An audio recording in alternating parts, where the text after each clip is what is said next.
Welcome to Cycling Demystified, brought to you by Foundation Bike Fit and Frequency Cycle Works, the podcast where we help you take your cycling to the next level by sharing knowledge from experienced bike fitters, mechanics, and the hidden players within the bike industry.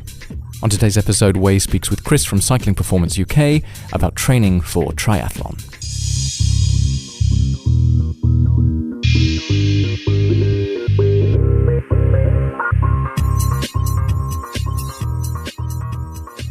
But yeah, you know, that's what happens. That's dad life for you. Not there yet. Not there yet. Hopefully soon. Yeah? Yeah. Well, you just did the whole marriage thing, didn't you? Yeah, it seems to follow trend. Or follow the pattern of. Yeah. You got a dog? No dogs, just two annoying cats. Two cats, that's it. Well, they're pretty much like children, aren't they? They're worse than children because they never learn. And they can't talk to you and tell you what's wrong. So one of them just... don't know, it's kind of like if he doesn't get food, he goes out. Yeah. And the other one just scratches on the cupboard, even when you fed him, or he wants to play, and he'll scratch on the TV and stuff. It's great. Nice. Did they get Christmas presents? No. No. They get fed. They get somewhere to stay rent-free. So Yeah. Nice. that's it. Anyway. Well, welcome to the Soft Issues podcast, Chris. I'm not going to say your surname because I always mess it up. Most people do. Yeah. It's fine. It's okay. Chris from Cycling Performance. That's it. Howdy. Cycling Performance UK or Cycling just Performance UK. Yes. There you go. That's it. .com was taken. Yeah. Oh, Never mind. never mind. We'll stay local. But welcome back, I'd have to say. Thank you. Sorry, I didn't bring any donuts this time. Oh, mate.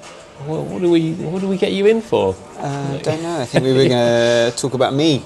Talk about Again. you. Yeah. Me. So, no. Talk about triathlon. Triathlon. Well, go on then. Let's talk about you for a bit. What did you just do? Where were you just now? I was in the amazing venue that is the London Aquatic Centre. Yeah. Splashing up and down in the 50-metre pool. Splashing up and down. What a treat. Yeah. It's absolutely gorgeous. And it was pretty much empty. Two people in a lane. Yeah. It's excellent. My goodness. And it's always beautiful on a day like today when you get a bit of sun coming through the roof. That's it. Yeah, there's no one there. It was quite wide lanes as well. Lanes are so wide. It's not like your council 25-metre pool. Yeah. Where if you try and overtake, you risk a head-on collision and a broken nose. Yeah, you just have someone flopping around trying to do like old English backstroke or something. And you're just like, oh my goodness, just get Would you get out the fast lane, Yeah. please? And you have to be very diplomatic as well. Yeah. Because it's not your pool. You have to remember that. So yeah. you are sharing it. Yeah. Whereas we always seem to forget that Yeah. we're there to share a facility. And as frustrating as it is ruining our session, Yeah. it's not always about us. All right. So what are you doing in the pool, Chris? I am preparing for my upcoming Ironman in Texas. Texas. Yeah, can't wait. Yeah. April 26th. Yeah, so it's coming about up 15 soon. weeks. Yes, Yeah. come up very. It was 20 weeks, and now all of a sudden I've lost 5 weeks. Yeah. And how's the training been going? Pretty good. Yeah. Swimming just been ticking over. I was very fortunate. I grew up a swimmer, so it's one of my strengths. You're one of those, are you? I am one of You're those. One of those. Just get in, and then you can kind of just cruise up and down. And, very technically demanding sport.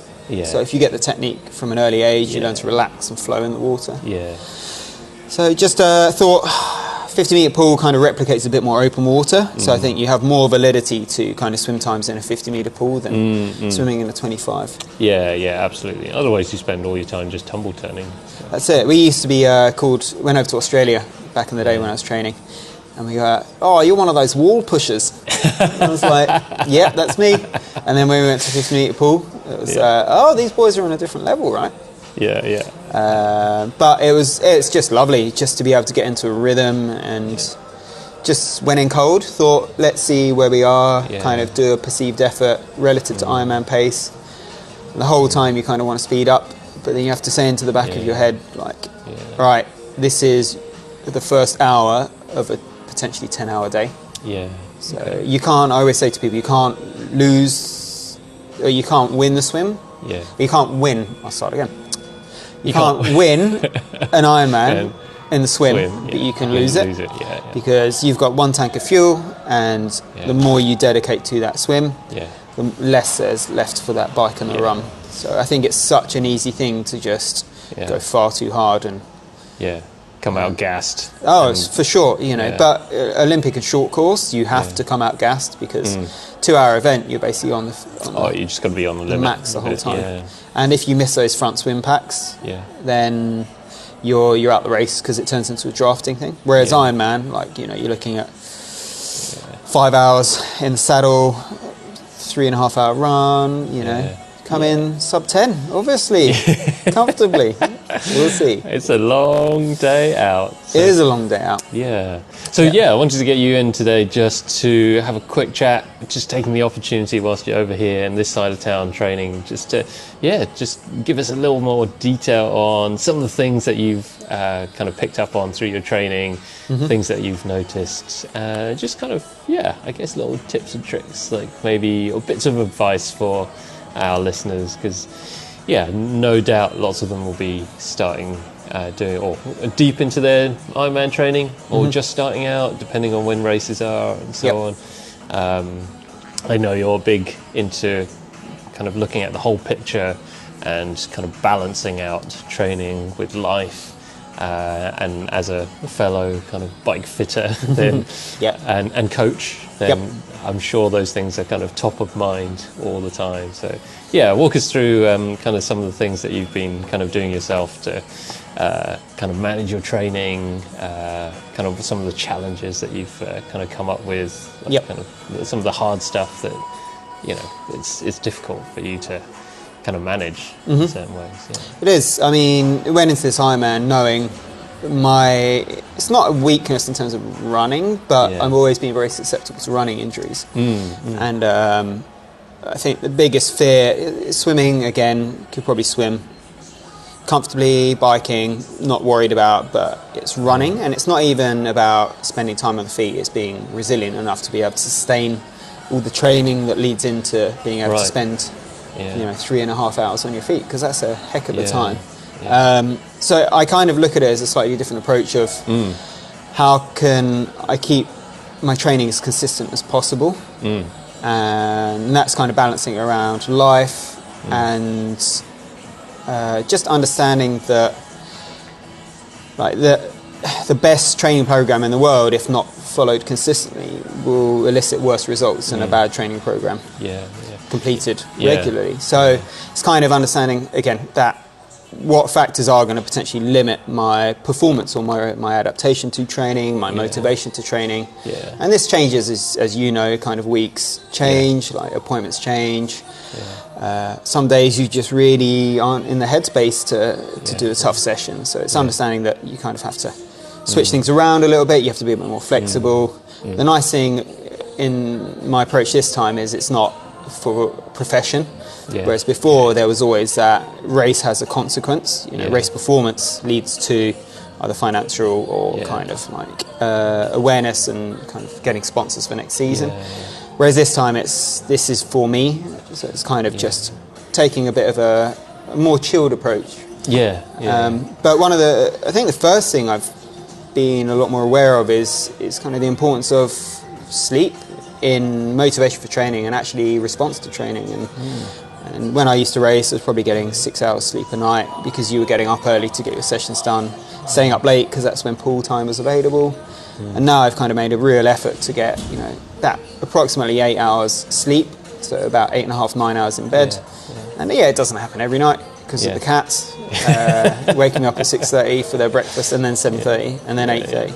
But it's interesting to see how much fresher you feel and kind of how much clarity you have to things. And there's definitely upsides of using HRV to kind of get insight into your body, but it's do you not an absolute. I use an Oura ring. I've used a Whoop and an Oura.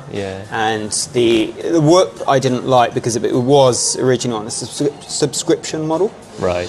But the Aura's gone to a subscription model now. So it's kind of, I think for simplicity, the Aura's nicer because it's a little bit smaller, it goes on your finger, don't have to wear it on the wrist and use an external battery pack to charge it. But again, they both create an awareness to sleep and stress and body readiness to train, which a lot of the time, if you actually just sat there and went, how do I feel today? Did I sleep well? what's my motivation to training, you'd pretty much get it the same as what that device is telling you. But it's almost, for me, it's kind of given that insight into sleep and kind of that, you know, it's time to get ready for bed, and it's such a silly thing that comes up on your phone, but you kind of just think, oh yeah, I've got an hour, now I need to enforce like good sleep hygiene, and then start to shut down. I think that's probably the best use of technology in that way, of just kind of giving you that insight as opposed to just acting on instinct, although you know it.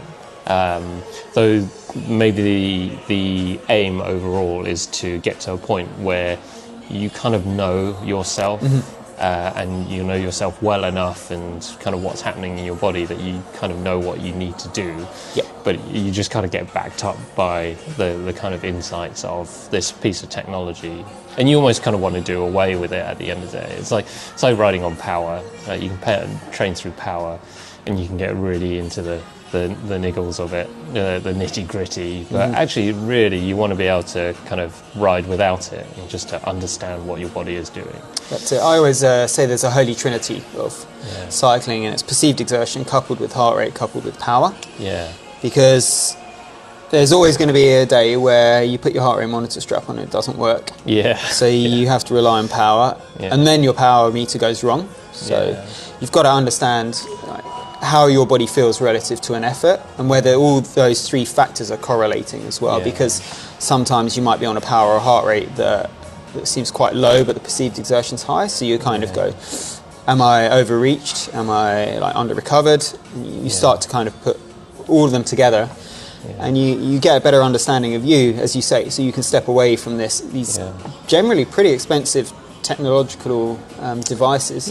Or just reliance on them. I think people are comforted by, these devices because it tells you a number, but really at the end of the day it's really teaching you to be reliant on yourself and fine-tune your system so that you understand what your body's doing, what your effort's going through. But I want to go back to two key words I heard you say earlier, which was consistency and resilience.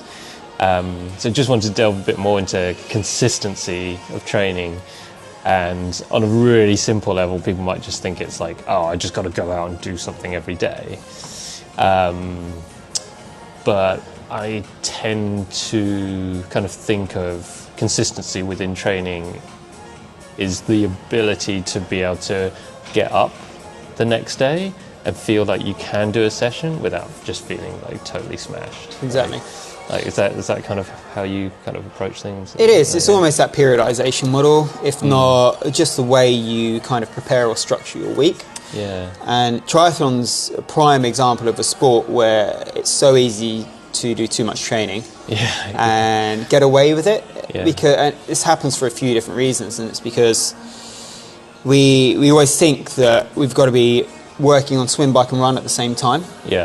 And bringing them on at the same rate, but actually, am I going to spend time working on a swim when I know I'm going to be out towards the front? It's probably not really worth it. I've just got to be comfortable, minimise kind of energy output. So, okay, onto bike. I'm asking myself, is that a limitation? Like, how much time am I spending on the bike? It's 180k. That's a long time on the bike. Okay, so regardless of where I am, I always want that to be stronger and stronger, because if I'm stronger on the bike, I also minimise the damage done to my running legs. So I can kind of either ride faster or I can ride at the same speed with less effort. And that leaves more in the tank for the run. Because again, 3.5, 4 hours, 5 hours, 6 hours, who knows? That's a long time on your feet. So it's kind of, for me, I touch back to that running and went for my third run of the year and then felt a little calf tear, and you just think, seriously, already? It's just reinforcing that concern, but it can just be an anomaly. But I had to spend like a couple of weeks just rehabbing it and picking things apart, which I think you said, resilience. And it's kind of, okay, we can swim, we can bike, we can run, but what other factors are involved? There's mobility, which is so important for our bike position and posture. And just feeling good off the bike, not waking up with a stiff back or sore neck. And then there's going, right, so why do you pick up so many running injuries? Is it due to technique? Is it due to poor eccentric control or lack of stability through the foot? Yeah. And is there something I can do to improve that? So, I mean, you've got a lot of things. You've got, from a very, very simple level, it's learning to load the foot correctly, performing split squats well, so you don't use a quad dominant pattern, such as lifting the heel. So you get a bit more glute contribution. It's low level plyometrics. It's even tiptoe walks. It's hops. It's skips. You know, this real simple stuff that if you can't do, then as soon as you load up to 3 times your body weight per foot stride, per foot strike, then it's no wonder we start to fall apart. So it's kind of going, okay, I need to be as resilient as possible in my calf, in my how I control my pronation. So anterior tib muscle or anterior shin muscles. It's like all the calf muscles in the deep compartment as well, and just understanding what is your injury risk. Do you have like previous tears that you've kind of brushed over, or you've done 2 weeks of physio? Because if you haven't continued that full kind of level of rehab, then you're probably going to fall apart when the training volume starts to increase. Yeah, I think all of that kind of really falls under one of your specialisms as well, which is training strength and conditioning, really, for the endurance sports and endurance athletes. So, you know, all that kind of those exercises that you were kind of talking about, and your ability to move under load, that just falls under strength and conditioning. And we're constantly asking riders, do you have the strength and mobility to do the tasks that you want to do? Like, there's a very big disconnect often between, you know, the dream of, like, you know, what you want to complete, and then the reality of what do you actually need to get there. Exactly. You know, and that could be just down, not necessarily just about injury prevention, but even just comfort on the bike. And run and swim and so on. Like, if you can't hold your position, if you can't get your body to move well, then nothing's ever going to be as comfortable as it could be. And then you were talking earlier about efficiency. You know, can I work less and output more, say, on the bike? And that's where your engine comes into it, like you as the engine. So. Exactly, that's where the literature kind of constantly reinforces. The strength training improves. The greatest performance benefits come from an improvement of economy and efficiency, and that's because of coordination and its stability, and it's fatigue resistance as well. It's such important factors that you don't need to do a lot of training to improve these, because they're the lowest hanging fruit. Like, if I'm swimming 3 times a week and biking 3 times and running 3 times, I'm going to have to add another session. So all of a sudden I'm up from 9 sessions to 10 sessions to 11 sessions a week. Whereas, how many strength sessions am I doing? None. Oh, hold on a minute. So 30 minutes of a focused, targeted program is probably going to have more performance or elicit a better improvement to performance than adding another swim, bike or run session. And you're not going to get hench, sorry to tell you, because we're not doing the rep ranges of bodybuilders, which is high rep ranges to fatigue and failure. It's also, we're not, the big one is people going to the gym and they do HIIT classes. And you're getting a big metabolic stimulus there, which you're already getting from swim, bike and running. So we don't want to add more metabolic stress. We want, in terms of a cardiovascular and cardiorespiratory stress, we want to add a stress to the nervous system. So that's why you tend to find a good strength and conditioning coach is going to give you an initial foundation, work on that low-hanging fruit of, can you stand on one leg efficiently? The sad reality is actually most people can't. They're terrible at standing on one leg. So you just hit that and kind of, and that's going to have a better improvement to their run. And then you start to take them into kind of the lower rep ranges where they need to be confident and lifting heavier weights, you know, in terms of 6s, you're looking at 85% of max and above. And that's it's not gonna add that cardiovascular fatigue to your swim, bike and run sessions. It's gonna make you feel a bit sleepy, and your performance for the first week of starting a session tends to drop off a little bit.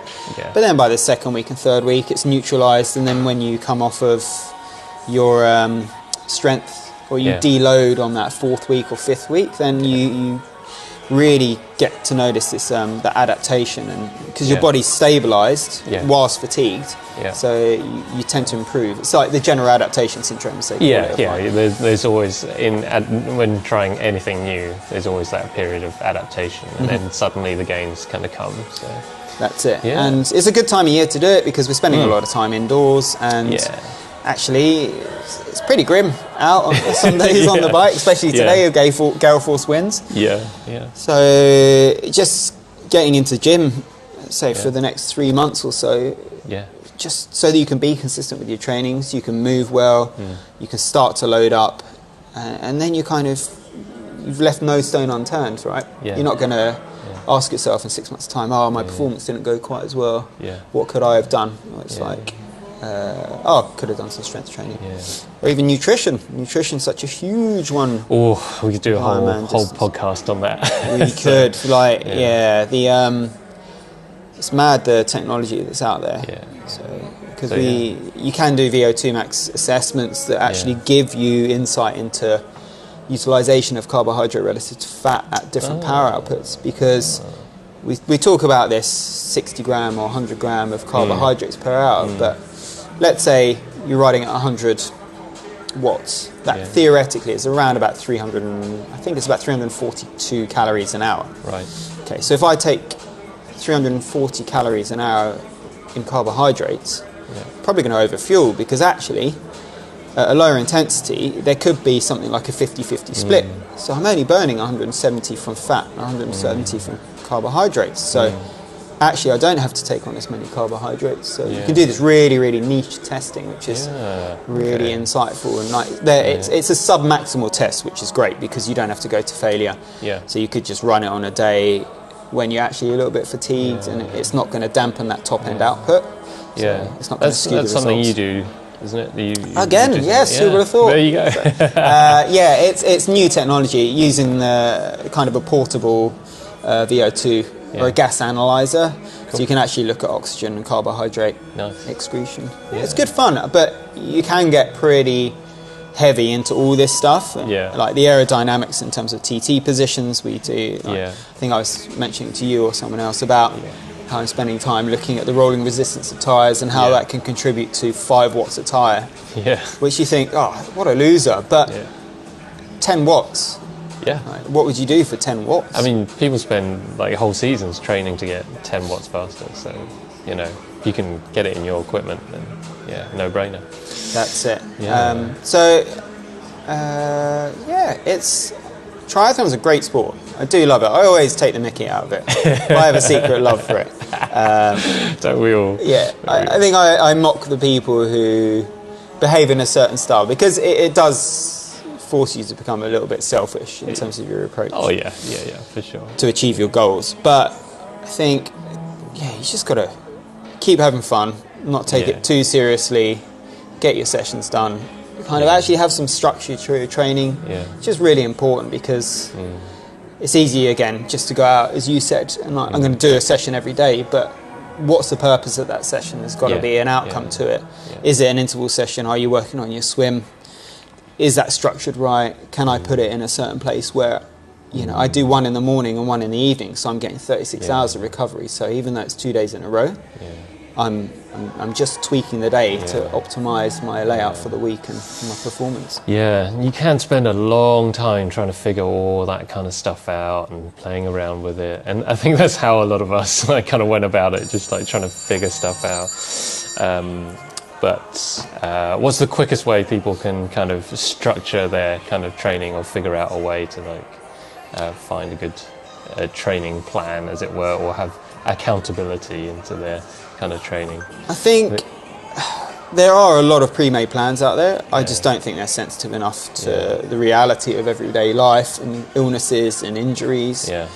So I don't produce big plans that I'll put onto certain websites that I'll sell, because it's just, people want that, as you say, accountability. So they want to be able to have feedback for their session, which they're not going to get with a pre-made plan. And also, it's not going to be tailored to their week. You can drag and drop stuff, but you're working with someone who kind of understands how to structure it. And I think you kind of have to sit down and be realistic of how many hours do I have to train? Yeah. What's my recovery like? What's my motivation like? How long have I got to my event? What are my strengths? What are my weaknesses? And then that dialogue that you should be having realistically with a coach then starts to kind of lay the grounds for here's how we're going to structure your week, here's the primary focus, and just trust in the process. And if you're doing the sessions and we're writing the sessions well for you, then you'll get to where you want to be. And I've had a number of athletes who have had some really, really good results, in Ironman, Olympic distance, who've surpassed where they wanted to come, just because they're so consistent. And over and over, the clients of mine that get the results are the ones who can stick to a realistic training plan, perform it well, who enjoy it, and then execute well. And I mean, execution's a skill in itself, but we'll get on to that next time. Exactly. So, key takeaways. Get a coach. That's it. Yeah. Get a coach. I've got some slots available. It's all good. It's all good. Get a coach. Know yourself. Keep yourself accountable, and get some strength training done. Strength training for sure. And I'm not talking about just core exercises. Sorry, guys. And girls. Yeah. This is lifting heavy and testing yourself. And if you don't know what strength training to do, then another absolute key reason to get a coach and someone who understands why that's applicable. Like everything you do, you need to understand why. Exactly. So, exactly. Just go through a little bit of a movement assessment, because there's going to be exercises you're safe to do and ones that might need a little bit of work or that you'd kind of park. Yeah. Good stuff. All right. What's your next training session, Chris? Riding home. Okay. 25k into a headwind. Yeah. Might just zone tune it with some Taylor Swift on there. Awesome. On the iPod. Good stuff, man. And look forward to hearing more about your Ironman in the future. But good luck with it if we don't speak before. Thanks, Wei.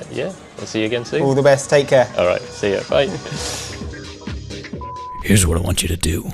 I want you to tell all your friends about me. At Cycling Demystified on Instagram. Tell everyone.